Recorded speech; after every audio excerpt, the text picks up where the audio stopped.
Plus que 13 dodo avant de découvrir ce que le Papa Noël vous a apporté, et je me suis laissé dire que cette année encore, nous devrions avoir la visite du Père Noël dans nos émissions, et le Père Noël ne vient jamais les mains vides. Affaire à suivre. Bonjour à tous, nous sommes le vendredi 12 décembre 2014 et c'est le Fresh News du week-end. This is funky fresh. This is funky fresh. Think about a mustard crack and grab your double cheese and fries. Les smartphones sont de plus en plus puissants et pour pas mal d'entre eux rivalisent avec des machines de bureau. Et s'il existe de nombreuses solutions pour utiliser un smartphone comme un PC, elles sont loin d'être au point et pas toujours simples à mettre en œuvre. Andromium semble être une idée plutôt sympa et dont la simplicité pourrait lui permettre de connaître le succès. Le projet lancé sur Kickstarter comprend une station d'accueil et une partie logicielle. Pour le côté hardware, il suffit tout d'abord de brancher votre smartphone Android sur le dock Andromium. Celui-ci est équipé de ports USB pour y brancher clavier et souris. Il propose également un port HDMI pour le brancher évidemment sur un écran ou une télé. Et pour la partie logicielle, Andromium est aussi une application Android à télécharger depuis le store Google Play et qui offre une interface inspirée de Windows 7 et macOS, réunissant d'ailleurs pas mal de bonnes idées inspirées des deux OS et qui est adaptée à l'utilisation bien sûr avec un clavier et une souris. Et même en étant branché sur le dock Andromium, votre smartphone peut toujours recevoir les appels et les notifications. La compatibilité est pour l'instant assurée pour toute la gamme Samsung Galaxy mais pourrait s'étendre à d'autres modèles de smartphones. Le projet est actuellement en cours de financement sur Kickstarter et devrait être proposé à seulement $39. C'est pas très cher. Pour ma part, j'ai déjà backé le projet. Si celui-ci vous intéresse, on vous met le lien sous la vidéo. L'avenir de la vidéo serait-il au GIF? Ou pas? En tout cas, YouTube le prend au sérieux et teste actuellement la création d'extraits de vidéos en GIF animés à partir de vidéos publiées sur YouTube. Pas mal d'outils le permettent déjà, mais l'option est désormais accessible nativement depuis n'importe quelle vidéo que vous regardez sur la plateforme. Sous le player, il vous suffit de cliquer sur GIF et vous arrivez sur un mini-éditeur qui vous permet de choisir la durée de votre GIF animé, de rajouter du texte en haut et en bas de l'image et d'exporter, soit dans un format vidéo qui sera hébergé sur YouTube, soit directement dans un fichier GIF que vous pourrez enregistrer et réutiliser où bon vous semble.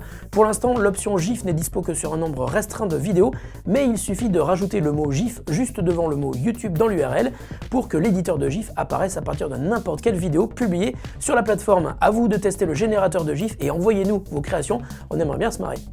Si vous avez déjà vu le chef-d'œuvre Very Bad Trip, je parle bien sûr du premier épisode, vous vous souvenez sans doute du générique de fin, on y aperçoit de nombreuses photos qui nous donnent un autre aperçu des scènes qui se sont déroulées pendant le film.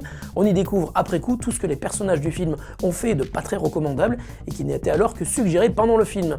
Cette scène a donné des idées à des étudiants français qui viennent de sortir une application pour iOS, FlashGap. Le concept de l'appli est plutôt sympa, si vous partagez une soirée entre amis, vous téléchargez l'application et vous y créez un album photo que vous partagez avec les mêmes amis. Pendant la soirée, tous les participants prennent un max de photos, mais toutes celles-ci disparaissent au bout de 2 secondes. Le lendemain, à midi pile, tous les participants de la soirée et à qui vous avez envoyé l'invitation à participer à cet album photo reçoivent la galerie complète de toutes les photos prises la veille. Surnommée l'application Very Bad Trip, l'appli a connu un joli succès en bêta et elle est désormais dispo pour tous sur l'App Store. Mais elle n'a qu'un seul inconvénient, il faut avoir des amis, sinon vous allez être tout seul à vous marrer. Et la question du jour nous vient du fils de Jacques qui cherche à acheter un lecteur audio pour son papa, qui a priori s'appellerait Jacques donc.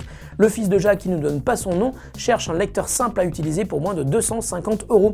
Salut fils de Jacques, moi c'est fils de Spock, alors on va te conseiller plusieurs types de produits. Tout d'abord, jette un œil du côté des lecteurs audio portables Cowan. La marque devenue symbole de la qualité audiophile en format portable propose une large gamme qui commence à 69 € et monte jusqu'à quand même 1000 €.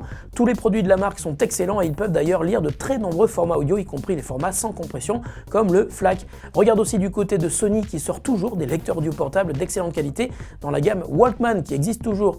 Il y a aussi tous les prix dans cette gamme et tu as bien sûr les iPods et un détail amusant à ce sujet, depuis que Apple a arrêté la commercialisation de l'iPod classique qui contenait un disque dur, les modèles d'occasion s'arrachent comme des petits pains sur le marché de l'occasion, preuve qu'il existe encore un marché à prendre dans les lecteurs audio à grande capacité.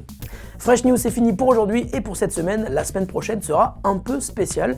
On vous réserve des surprises, je ne vous dis rien, mais revenez, vous ne devriez pas être déçus. Salut à tous, profitez de vos amis, de votre famille, de tous ceux que vous aimez. Salut à tous et bon week-end.